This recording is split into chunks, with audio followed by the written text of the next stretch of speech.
Already box খুলে double sniper পেলেও পেতে পারেন। Please top one, you can do it, please top one. Okay top one এর কাছে double sniper guys, BD top one, Ali, Pranto, Shuvo সবার কাছে স্নাইপার গাইস।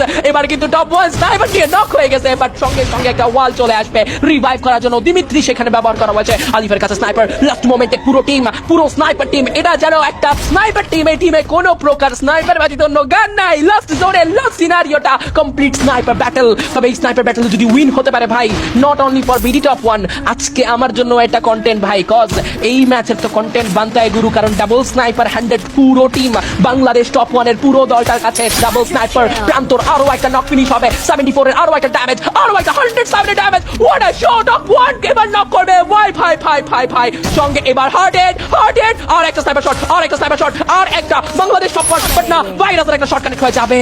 এবার কিন্তু মুনাইম আবার রিভাইভ করতে আলিফের এন্ট্রি হবে। আলিফ goat knock, Bangladesh top one also goat knock guys. এবার প্রান্ত অ্যান্ড শুভ, এবার প্রান্ত অ্যান্ড শুভ। হেলথের অবস্থা শুভর খুব একটা ভালো নয়, হেলথের অবস্থা শুভর খুব একটা ভালো নয়। এই জায়গা থেকে শুভ যদি কন্ট্রোল না করতে পারে, টিম এলিমিনেট হবে। তিনটে প্লেয়ার লাস্ট জোনের লাস্ট ব্যাটেলে যেন কাল হয়ে দাঁড়িয়েছে এই প্রান্ত, শুভ, আলী টপ ওয়ানদের জন্য। এই ডাবল স্নাইপার আবিরের এন্ট্রি, প্রান্তর আরো একটা sniper shot. It's another player got knocked by প্রান্ত দাদা। 74 back to back 74 back to back 74। প্রান্ত দাদা আরো একটা 123 ড্যামেজ দিছে ভাই ভাই ভাই। এই কেমন স্নাইপার!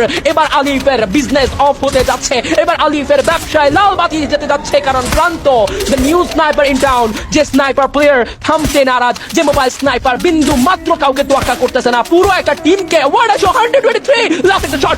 প্রান্ত ইউ ক্যান ডু ইট। একটা বুইয়ার ম্যাচ, একটা বুইয়ার ম্যাচ, একটা হিস্ট্রি মেকিং বুইয়া হবে, যেখানে 4টা প্লেয়ারের কাছে স্নাইপার ছিল। লেটস সি কি হয় ম্যাচের শেষ scenario. another sniper damage, another sniper damage। প্রান্ত দাদা লাস্ট একটা শট করে দিতে পারে এই জায়গা থেকে। ইতিহাস, এবং একটা ইতিহাস হবে প্রান্ত দাদা। ইউ ক্যান ডু ইট বেডি। একদিকে আবির, একদিকে এক্সট্রি আবিরের মতো দক্ষ প্লেয়ার, পিসি লবির, যার নাম নিয়ে সর্বদা যেন চর্চা চলে, যে এই প্লেয়ারের দক্ষতা। 82 এর ড্যামেজ গেল, আবার একটা থ্রোয়েবল শট। তো যাই হোক গাইস, ম্যাচের লাস্ট মোমেন্টে এই জায়গায় বাংলাদেশ টপ ওয়ানের 3 নাম্বার টিমমেটের সাথে ভিভাস এক্সট্রি আপিরের 1 ভার্সেস 1 ফাইটটা অনেকক্ষণ ধরে চলতে থাকে। এন্ড ম্যাচের শেষের দিক দিয়ে কিন্তু একটুর জন্য ম্যাচটা বুয়া মিস করে ফেলে বাংলাদেশ টপ ওয়ানরা। আর গাইস, বাংলাদেশ টপ ওয়ানদের এই ম্যাচের গেম প্লেটা কেমন ছিল সেটা অবশ্যই কমেন্টে জানাবা। এন্ড সেই সাথে এটাও জানাই দিও যে এই টাইপের ভিডিওগুলো তোমরা আরো চাও কিনা। এন্ড যারা লাইক করো না, লাইকটা করে দিও।